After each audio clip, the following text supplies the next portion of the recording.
Hey guys, welcome back with me again in this channel. So on today's tutorial, I'm going to show you how you can catch this baby Maya fish in Fish It update.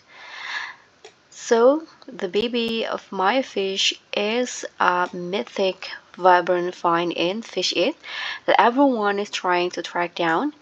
And this one is a mythic tire fish in the new Fish It location, the underwater city.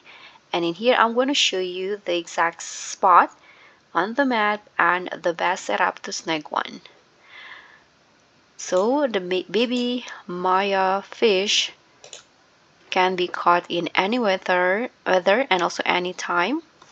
And here I'm using the almond rod with singularity bait to get one. And let me show you my best spot. So in this location you just need to go upstairs in here and turn right, and this is where I got the mythic baby Maya fish. So you can just cast your rod. If needed, you can also use your luck or mutation totem.